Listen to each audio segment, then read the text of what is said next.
And welcome, brothers, sisters, working class heroes. This is The Rick Smith Show.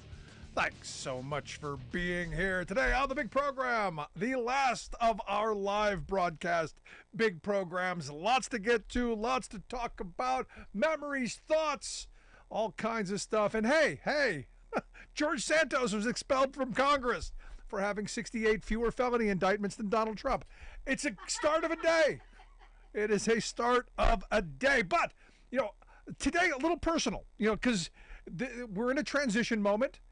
And, looking forward to the new year, looking forward to a new beginning, to growing in our new space over at Free Speech TV. And I'm excited about it, but it harkens back for me to 2010.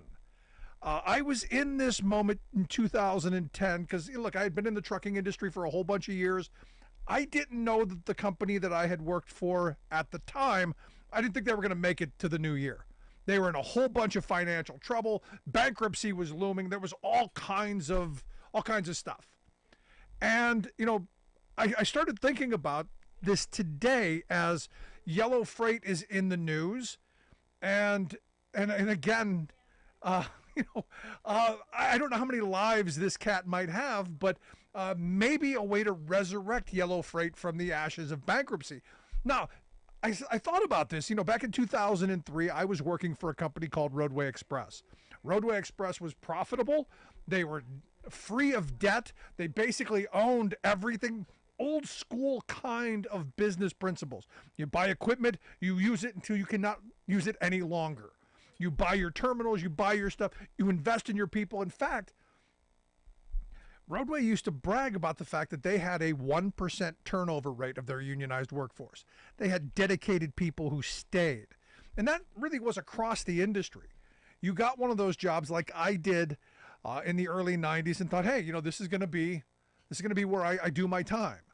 And in 2003, that all got shaken up because Yellow ended up the number 2 carrier in the country, buying Roadway Express, the number 1 company, for about $1.1 billion. It was a hostile takeover. And the idea was we're going to consolidate, have a super union company and have leverage over the entire industry. In 2005, they went out and they acquired USF, another freight company, for $1.47 billion. They were on an acquisition spree and put themselves heavily in debt. 2006, they changed their names because here's the weird thing. It turned out that people were very brand specific. If you shipped with Yellow, you didn't ship with Roadway. If you shipped with Roadway, you didn't ship with Yellow. And city drivers would go into customers' docks and go, hey, get that Yellow trailer out of here, or get that Roadway. I don't ship with them. And they had a lot of problems. They had a lot of problems with the synergy part of this. And they struggled. And they really did. And they were heavily in debt. They changed their name in 2006 to YRC Worldwide. They went on more of a spending spree in 2007, bought a Chinese logistics company, all kinds of stuff. They were going to make a super company out of all of this. And, truth be told, may have worked. Might have worked had it not been for the Bush collapse of 2008, which was an absolutely killer because they were massively in debt, whereas Roadway was never in really that much debt. And when recessions hit, they always thrived because they didn't have overcapacity. They packed trailers to you couldn't get anything more in it. And what you had was now a bloated company. You had all of this redundancy that they couldn't figure out how to integrate. And understand, they bought the company in 2003, didn't really put the two companies really together until March of 2009. And it nearly led to their bankruptcy in 2009, which eventually is what led me at the end of 2010 to look elsewhere. Because in early 2009, we as employees, as Teamster members, were asked to take a 10% pay cut. Got to take a pay cut. Concessions. Company's in trouble. Save us. And in exchange for that, we'll give you 15% of the company. The membership voted on it, went for it. A couple months later, they came back and said, well, hey, that wasn't enough. We need more. They got another 5% and 18-month pause in pension contributions. just to get done. Now again, I left at the end of 2010 seeing the writing on the wall. I didn't think they'd make it to the new year. So 13 years later, they finally filed bankruptcy. Now what's weird is, all during this period, the company was making money. They had a long time dedicated workforce. They had good solid accounts. Problem, criminally mismanaged. And what's interesting is you hear management talk about, it's the union it's the union workers. No, criminally mismanaged. This was a profitable company that they destroyed. And understand, Yellow was a company in massive debt when they took on even more debt. And what they did is they ended up, I put it this way, it's like you buy someone's house and then you sell off all of their furniture to pay your bills. You sell off then the shed in the back and then the driveway. They were basically selling everything off just to service the massive debt that they took on. And look, I get the idea at the start that you consolidate and you take on more market share. I don't know why the government allowed it to happen. I thought it was a mistake back then. But it was allowed to happen, and it's now cost thousands of people their livelihoods. And over the years, again, thousands of workers gave up massive concessions.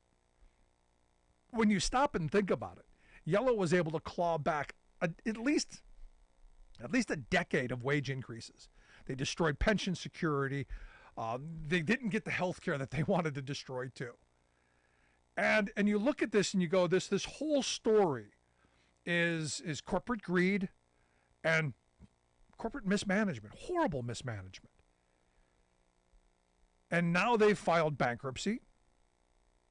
And now there's a moment where, what do you do with the remnants of the company? They filed bankruptcy in Delaware, obviously.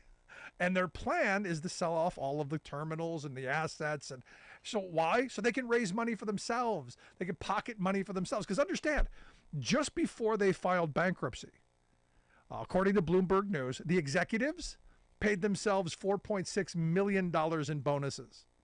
And I know, they had to get the bite at the apple before they filed bankruptcy, because in 2005, Congress said, no, you can't do that anymore. No. So, of course, before the bankruptcy, they're going to line their pockets.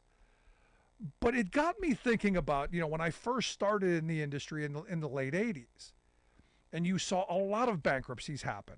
And the model had been, and the joke among the workforce was, whenever you saw them start painting things, like the lunchroom, or painting the lines in the parking lot, or bringing in new equipment, or fixing things at the bathrooms, for instance, when you saw upgrades happen, pack your stuff, because they're probably going to file bankruptcy. And in talking with some of the people who I know who were there, you started to see new equipment rolling in. You started to see capital improvements. You started to see stuff, because what they understood is, and this is what the bankruptcy laws allow for, I guess, all of that stuff gets just written off. It's gone. Whoever did those service, you're out of luck. Sorry, buddy. Better luck next time. And then they get to sell off all those assets.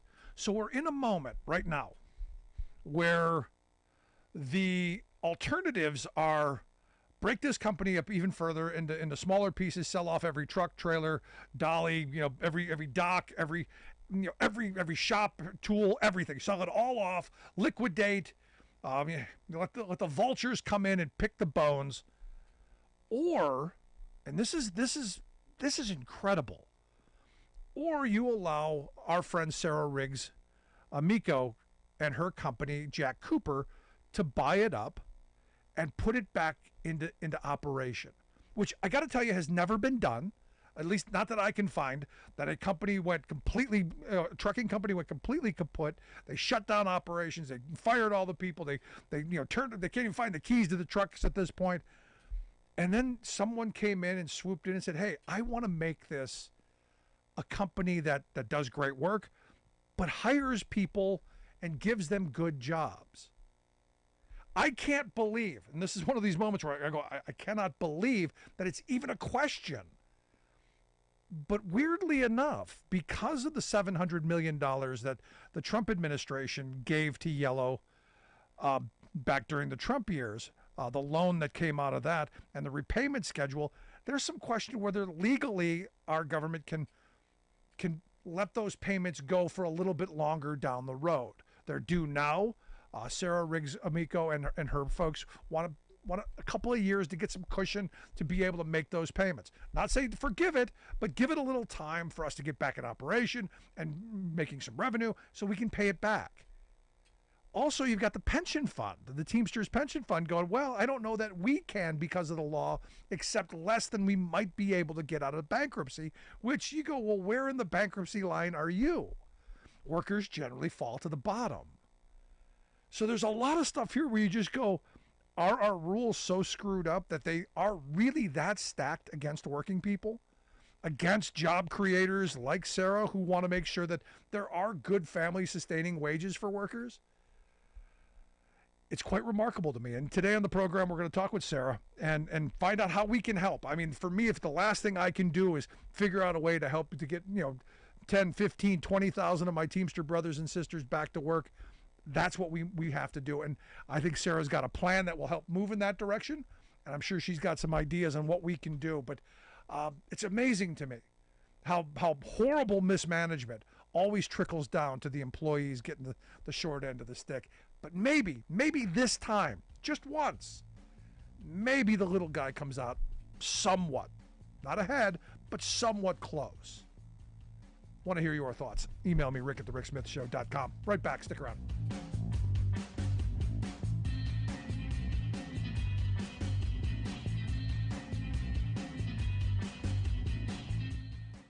We are AFGE, the American Federation of Government Employees. We represent 700,000 federal and D.C. government workers who are the vital threads of the fabric of American life. We support our nation's military. We take care of our nation's veterans. We protect our nation's borders. We respond to our nation's crises and natural disasters. We provide services to our nation's seniors. The American Federation of Government Employees. We work for America. The phone lines are open.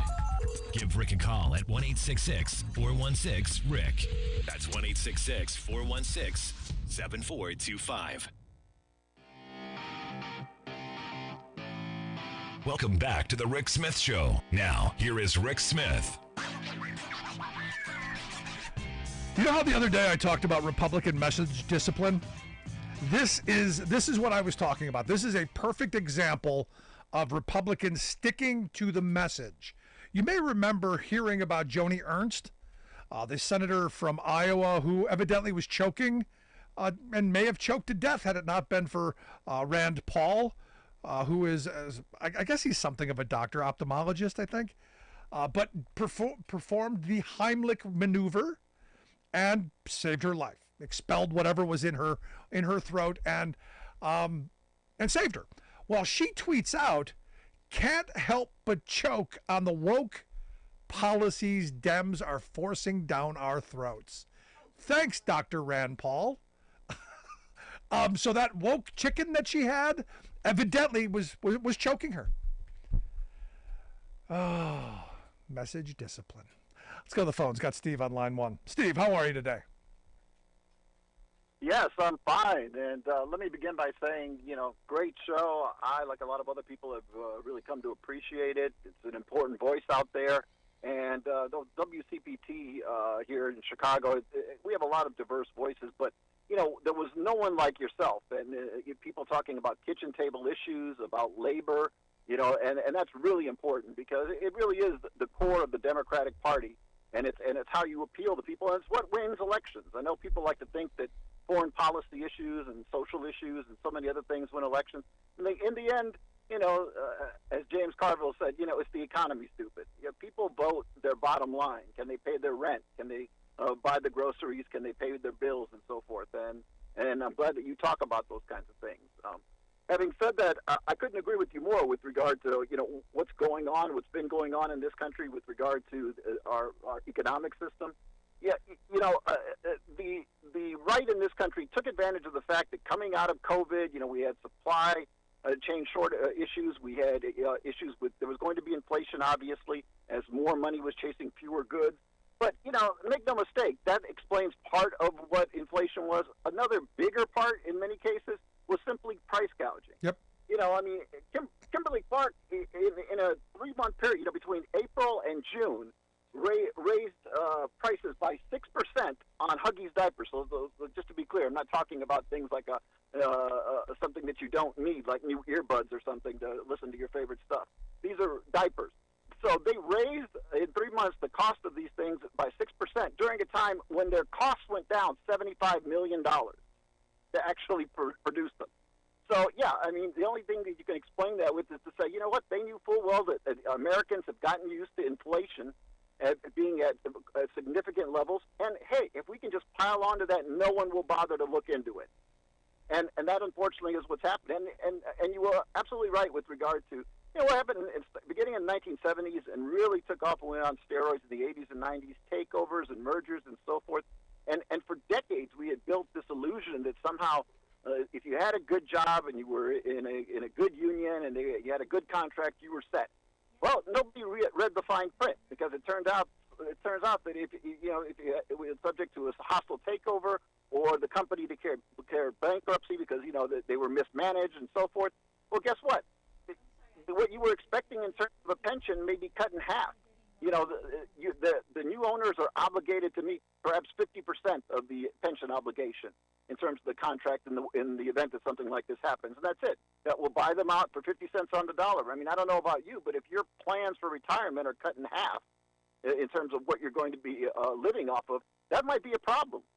And this idea that things just get resolved at some point, that we had a labor movement in the early part of the 20th century and then the middle part of the 20th century, and that everything was solved, everything was resolved. No, these people do not sleep. The ownership class doesn't sleep. Instead, they said to themselves, we're going to organize and we're going to claw back those things that we lost. And we're going to undermine the things that they gained in terms of labor laws and protections and all of these other things that people had come to expect. And that's why you don't have very many people with pensions any longer. Yeah, you want to retire? Well, we've got a 401k plan, but we're not, that defined pension thing. No, we're not going to do that. And in terms of real income, basically we're stagnant. From 1980 until today, the average household income hasn't moved in terms of real earnings. Now, the people at the top 10% moved nicely. The people in the top 1%, hugely. The people in the top 10th of 1%, extraordinarily well during that period of time. So, and I can't speak for everyone.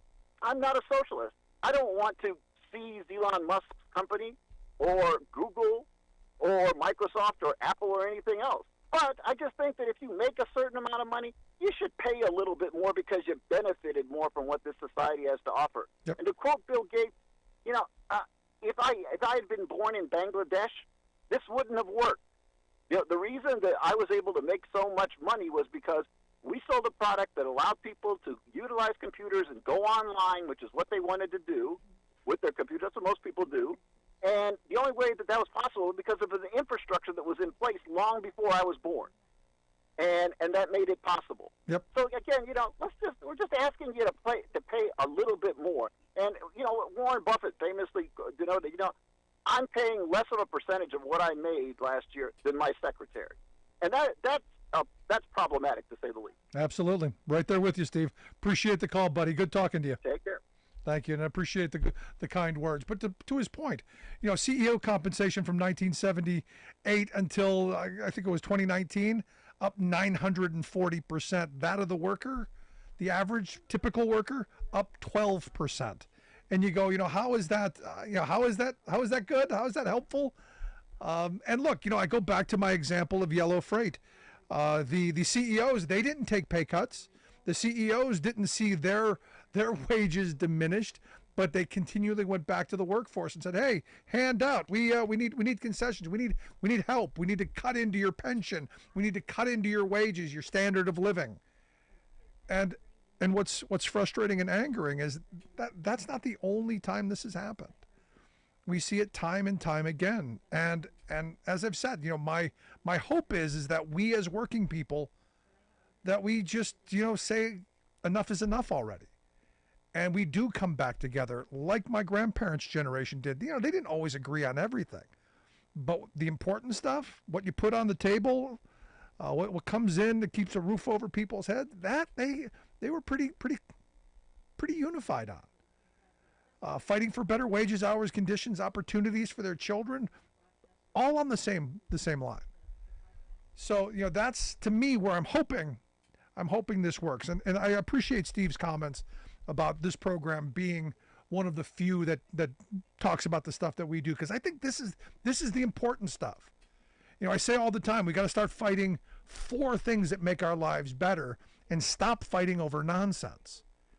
We got to start getting back to what is going to make society and our opportunities and our families stronger and better, as opposed to just the craziness that we've been saddled with.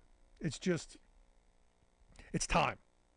And, I look at our mainstream corporate-controlled media, of which I'm hoping we can, when we move to free speech TV, have an opportunity to get a message to a wider audience. I'm hoping that we do some things that are going to give us some really good chances to interact. And with all the new technology, we're not going away. And I want our listeners here on stations that across the country to go, hey, look, we want to hear from you. I want to hear folks email me. I want to hear. I can't hear you email, but I want people to email. I want people to pay attention. Let's quick go to the phones. And I got Johnny on line 2. Johnny, how are we doing today, Johnny?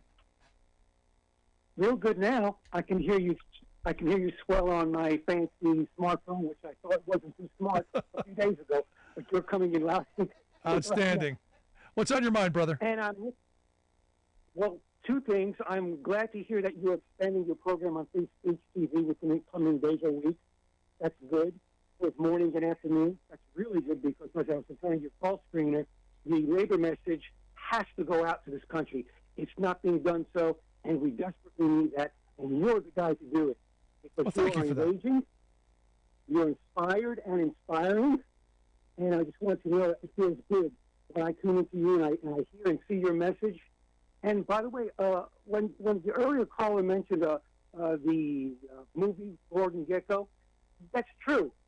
This problem is the art is in the eye of the beholder. So what the artist intends is not always the outcome when it's consumed on the other side, the communication being what it is.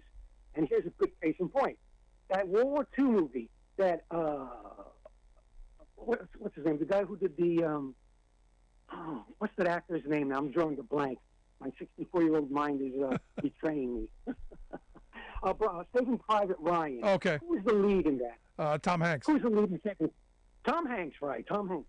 So, you think that Tom Hanks should feel regret for his career, as he thinks that because Private Ryan might be misinterpreted by people as a pro-war movie that he should not have done that? No, because there are lots of people who saw that movie and they took the correct message, which is war is hell, it's ugly, and we should do everything to resist it. Maybe that's why so many young people resisting joining up for the armed forces. I'm with you, Johnny. I appreciate the call, buddy. Thanks so much. I got to take a quick break here.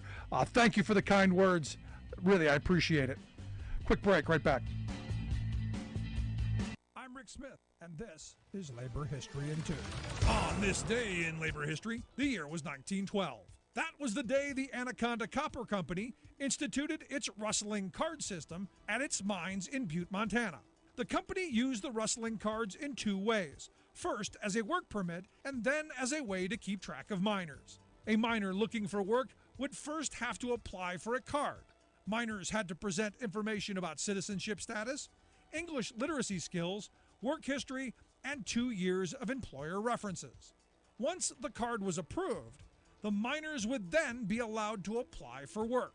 The Butte Miners Union charged that it was the company's way of blacklisting those who had quit, been fired, or known as union militants. By 1917, the Metal Mine Workers Union and the IWW added that the company was looking to nip agitation in the bud. They alleged employers were holding onto cards or denying them altogether for no reason. According to historian Paul Brissenden, both unions maintained the company was looking to, quote, punish those who were at one time active in the socialist administration of Butte Mayor Louis J. Duncan, to prevent the Socialist Party from again securing a foothold in Butte, to strengthen the hands of the more conservative unions, and to curb the industrial unionism of the IWW and Metal Mine Workers Union. The company asserted its right to keep out its enemies out of the mines, alleging they presented a danger to mine safety. But the unions shot back, stating the blacklist meant the hiring of untrained, inexperienced workers who presented the real danger. Brissenden notes that many union radicals continued to work in the mines despite the card system. Labor History in 2 brought to you by the Illinois Labor History Society and The Rick Smith Show. For more information, go to laborhistoryin2.com, like us on Facebook, and follow us on the Twitters at Labor History in 2. In one of their satirical songs, the Austin Lounge Lizards lampooned the ridiculous bigotry of some Christian factions, singing, "Jesus loves me, but he can't stand you." That could be the bellicose anthem of a quasi-religious Republican front group with a very sweet-sounding name, Moms for Liberty. Far from sweet, however, these moms are funded by rich Republicans to be ground troops in the party's culture wars. Essentially, an anti-liberty campaign against people, books, teachers, and ideas they don't like. In the last few years, squads of these moms have turned into political hate groups, persecuting small-town school board members by baselessly accusing them of conspiring to indoctrinate children with pornography, hatred of white people, and liberal thinking. Having stirred up dust devils of division and fear, the momsters ran candidates in local board elections this fall, hoping to take over public schools. But they miscalculated on an essential political reality. Most Americans are not right-wingers, bigots, or Christian nationalists. The group had counted on surprising voters in what are usually low-visibility, low-turnout races. But the extremists were the ones surprised by an aggressive voter pushback against their scheme. Indeed, various surveys show that the GOP's mom wing lost about 80% of its races across the country, even in major swing states like Ohio, Pennsylvania, and Virginia. For example, in the very conservative school district of Penridge, Pennsylvania, 5 far-right Republican incumbents were up for re-election. All 5 were swept out, turning the Penridge School Board blue for the first time in years. This is Jim Hightower saying, to help push back against right-wing politicizers of your school district, contact campaignsharedfuture.org.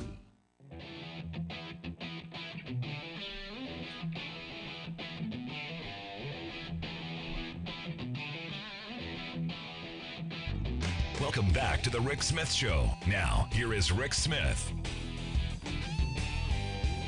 So it's rare, in fact, it's unprecedented, that I would quote Senator Josh Hawley in any way, shape, or form.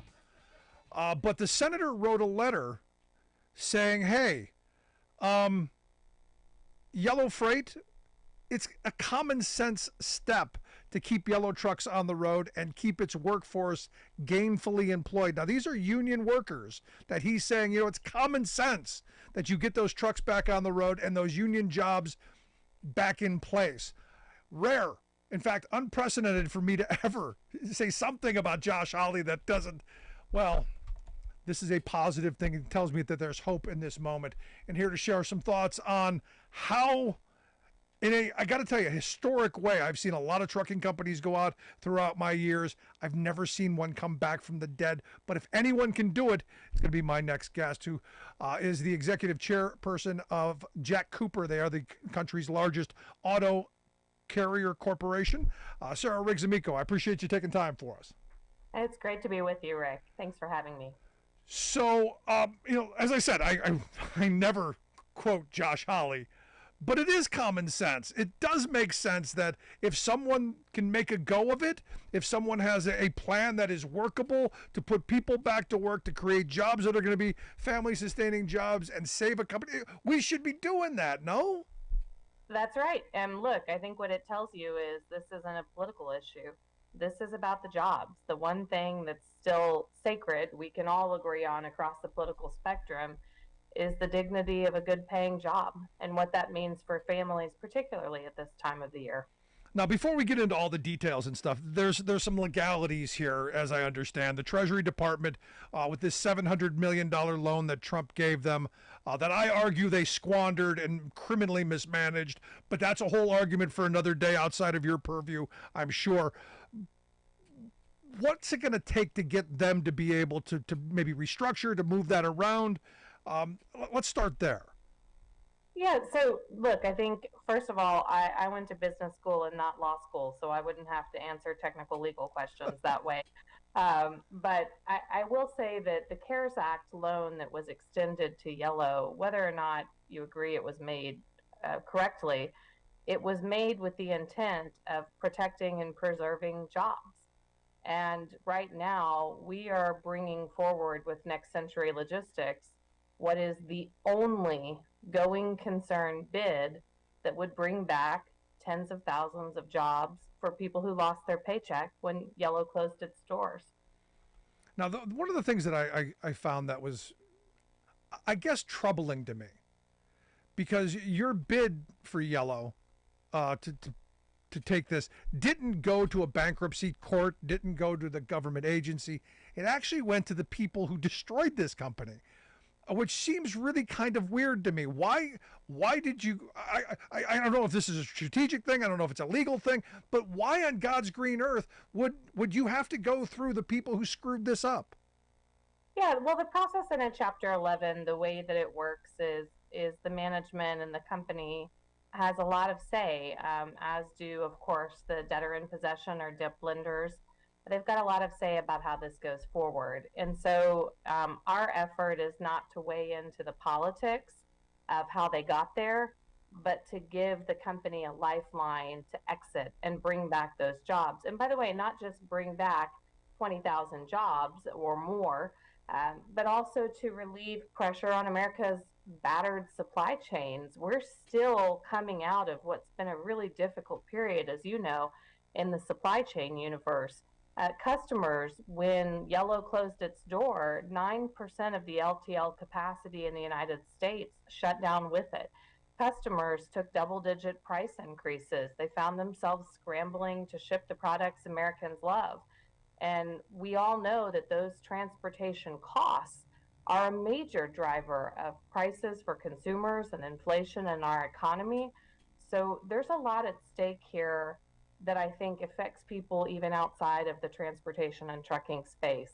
Now, you said a moment ago they filed, I guess it's Chapter 11 bankruptcy, right? That's correct. That's not Chapter 7. Chapter 11, as I understand, and again, I'm not a legal expert, and I'll pretend to play one on TV or radio, but isn't that reorganization? Isn't that the intent of, hey, we're gonna reinvent the widget and keep it moving, not destroy it and sell it off in pieces, which I guess is supposed to start happening any moment now? Yes, that's correct. So a Chapter 11 gives a company a chance to restart and to restart profitably, to protect and preserve jobs and the ongoing operation of a business. It's a tool that, when used correctly, can give people a fresh start. And it means a lot, not just to the companies and their customers, but of course to workers as well, particularly in union companies. And particularly in these days where those jobs with great wages and great benefits and the dignity of collective bargaining rights are increasingly difficult to find in many places. So, it is puzzling to me that there weren't more options for this business to be saved. And that's exactly why we jumped in. So we're following the process. We are presenting a fully funded bid. We are asking the United States Treasury and the unsecured creditors to help us revive this business. And we're also being very clear that we are the only option to do that. In every other instance, if our bid fails, this company will be liquidated and sold off for parts. And the 28,000 jobs that disappeared when Yellow closed its doors will never come back. And to me, as you and I have talked over the years, that's always been the core at why I do what I do. We work exclusively for the last 15 years in restructuring Teamster trucking companies, saving Teamster trucking jobs. doing what everybody else thought was impossible. Remember, we got into the auto hauler business when, let's see, 2008 and 2009. We bought Jack Cooper a month before GM and Chrysler bankruptcies. So we understand how to do a white knuckle operator's turnaround. This is not financial engineering. We're not coming in to just simply convert debt into equity. We are coming in to fundamentally restart the operation of this business in a way that increases the level of service to its customers, increases wages and pension contributions to its union workers, and saves and protects thousands and thousands of jobs. That's a worthy cause. That's something I want to be a part of, and that's the reason we've done everything we've done in the trucking industry. No, and you've done incredible stuff. And look, my hope is that you're able to pull this off, because I know, I know hundreds of people who have been affected by this, personally. Like I said, the place that I worked, there's like I think there's like 800 people there who lost their jobs in this closure, and to see vultures come in and pick the bones of what was a company that did provide good family sustaining wage jobs is really painful. But you mentioned something there a second ago. You're not getting into this for the whole debt for equity thing. How much of that plays into the situation we're in? Because I said, look, the reality is this company was very profitable. They were making money. How did they I know they took on a lot of debt, but there were years that they did really well. I'm arguing criminal mismanagement on the highest levels, which is why I find it very odd that the guy who drove it into bankruptcy is the restructuring officer. Yeah, look, bankruptcy, for folks that don't work in turnarounds and restructuring, as I have for the past decade and a half, it is not a logical place. It's not the place that functions the way you think it does. There are plenty of people who make an awful lot of money in bankruptcy, and they're usually the advisors that are helping take these companies through. But that's also necessary to navigate the process. Chapter 11 does allow the executives prior to the filing to control the process, and that's fine. I mean, the hope is that they're doing the best they can to maximize the recovery of the estate and give the company fair and full consideration of any opportunities to have a plan of reorganization where they can restart the business and protect those and preserve those jobs. And I think that's really the thing to watch for here. So for you've got a lot of drivers, a lot of members that listen to your show, Rick. I think if they want to see Yellow make a comeback, they should be sharing their story. They should take to Twitter. They should take to Facebook. They should call into shows. They should write to their congressional representatives or senators and say why this matters to their family. All jobs in trucking, as you know, are not created equal. Union health, welfare, and pension matters. My family, as you know, has been on Teamster healthcare. This is a great way to protect the kind of jobs that talking heads are usually only talking about, but never actually investing in creating. And what we have right now, I think, is extraordinary. You have, Josh Hawley and Senator Marshall from Kansas, and Elizabeth Warren and Bernie Sanders and Sherrod Brown and Amy Klobuchar. I mean, look at the coalition of people from across the political spectrum who've raised their hand and said, guys, hold on a minute. We passed the CARES Act to help protect and preserve jobs. We passed these acts, the American Rescue Plan. We wanted to make these loans and support these businesses through extraordinary times during the pandemic, because we understand what the dignity of that good paying job means to those families. And that is utterly apolitical. It's all about what's best for working families in this country. And I think that's something worth fighting for. I mean, look, we as you know, we love these kind of stories. My family and I have come in to companies where everyone else has given up. And that's exactly what's happened with Yellow. But this is something worth fighting for. 28,000 people who lost their paychecks are worth fighting for.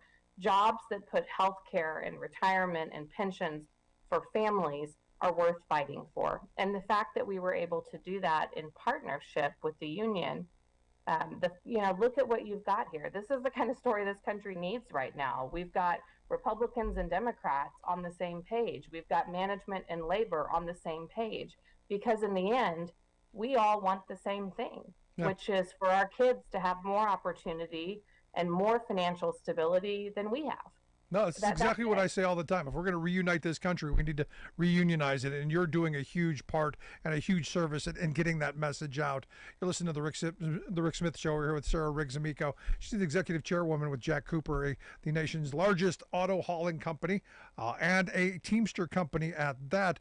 Let me ask you about the Teamsters' response in this, because look, I went back through the whole Yellow acquisition of Roadway, and when they bought up New Penn and Holland and all of this, and the debt they took on, and ultimately the massive concessions that workers gave, a tax to their pensions, all kinds of stuff. And I'm curious, the relationship between you and the Teamsters, I know have been very good in your companies. What kind of actions, what kind of words, what kind of things are going on with you with this deal? Are they enthusiastic about this? Are there hiccups? What's going on? I think the best place to start any relationship, whether you're talking about your labor union or whether you're talking about your kids or your spouse or your friends, is honest communication. And so the very first thing that we did is sit down and say, what would it look like to try to save this business? It couldn't operate the same way that it was operating. You named a lot of marquee. Yellow is a venerated brand that a lot of people have extraordinary affection for, particularly in transportation and logistics. And they had some marquee acquisitions. You mentioned New Penn, you mentioned Holland, Redaway. These were brands that have incredible brand equity in the market and have a lot of love amongst the industry, but they were never really fully integrated. And that's not my opinion. We know that because Yellow, prior to filing for bankruptcy, was pushing a plan that they called One Yellow, which was trying to better integrate those operating companies. So the first thing that we did was have an honest dialogue about how would we get to a more efficient operating network footprint. How do you improve your customer service, right? At the end of the day, this is a multi-channel business. In LTL, you have your local channel, you've got your 3PL channel, you've got your central sort of HQ decision makers for the corporate accounts, the big ones. You're talking about 150,000 or more customers across the portfolio of revenue. You've got to think very strategically about how each of those channels can be best served as you start to reanimate this business. And I think that open communication and really specifically talking about how do we get the drivers and the dock workers and the union members in on the dialogue. If something's not working, how do we hear about it and start to fix it immediately instead of waiting for it to fester and blow up? And I think we were lucky to have the credibility to do that with the union, but also it's trust on our part too. We trust that they're going to honor their word and they trust that we will. And trust and good communication is the beginning of any relationship. And then I think as a manager, you really have to talk to everyone in your business, no matter if they're in the C-suite or if they sit at the front desk and sign in guests. The dignity of that job is important, or you wouldn't have a paycheck going to them. And what that means and what they contribute, and recognizing and acknowledging that, lifting up that work, I think is incredibly important. It's important that we respect that every one of these roles is needed to have a successful customer experience, to have sustainable, good paying jobs with great benefits, and have a company that, God willing, can outlast all of our lifetimes. I mean, that's really the goal here, right? Is to build something that outlasts us. And all we're asking is for people to consider that it doesn't have to end in a fiery liquidation of a 100-year-old company that employed 28,000 people. There's a chance to save this. It doesn't have to end that way. It can end with, I'm a Methodist, as you know, a good resurrection story, and 'tis the season. So I hope that people will think about that we've got a chance to tell tens of thousands of working families in this country headed into the holidays, just give us a minute. We're going to get this back, and those health, welfare, pension, and good union jobs are coming back your way. And for customers, choice, price relief, better service, and this brand that everyone loved so much can be revived. And if we do that, that would be something. I mean, that's a Christmas miracle for everyone. That's a Hallmark movie right there. Amen. If only more CEOs thought like you do, and I got to tell you, I am pulling for you. Last question I've got for you: what can I do to help? What can our listeners do to help? What can like I said, former employees, what should they be doing? Who should we be yelling at? Let's start with that. Well, I'm going to say probably the best thing you can do is raise your hand and your voice and tell your story. So if you worked for Yellow, if you put your kids through school on Yellow, if you put your kids in braces through Yellow, if you paid your way through college interning at Yellow, if you got your first job out of college at Yellow, tell people what that meant to you. Tell people why these jobs matter. Let's not let this get lost in a room where a lot of times working families aren't represented, right? Bankruptcy, by the time you get to that point, it's a lot of very technical, legal, and financial advisors. But at the heart of all of this, at the heart of every good business deal, it's about the people. At the heart of every good business, every good product, it's about the people. So people should tell their story. Tell it, what does Yellow mean to you? Why do you think these jobs should be saved? And if you're the kind of person that has the willingness and time to write to your congressional representatives, write to your senators, do so and tell them why. Because in the end, this is a massive responsibility for those of us that want to try to revive those jobs in this company. We're going to need all the support we can get, but we're also going to need to remember the responsibility we're agreeing to take on.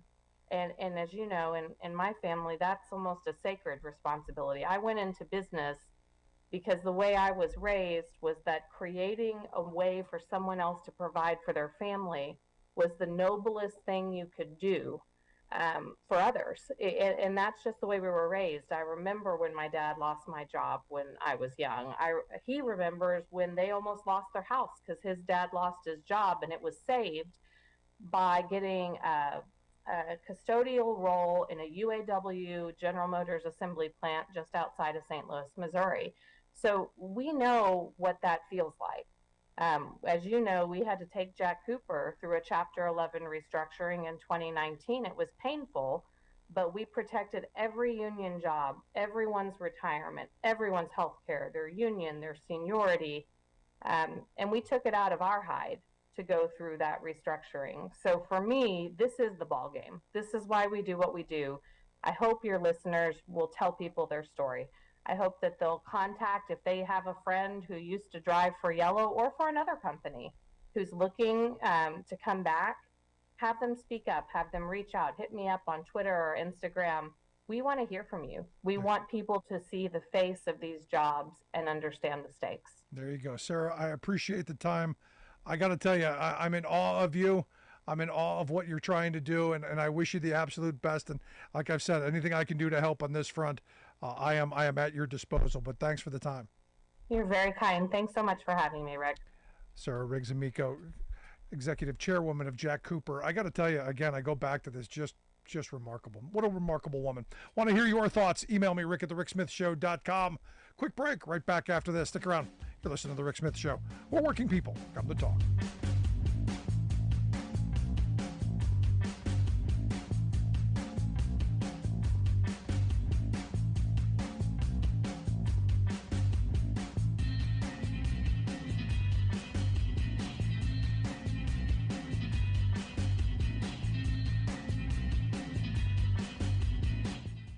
I'm Rick Smith, and this is Labor History in 2.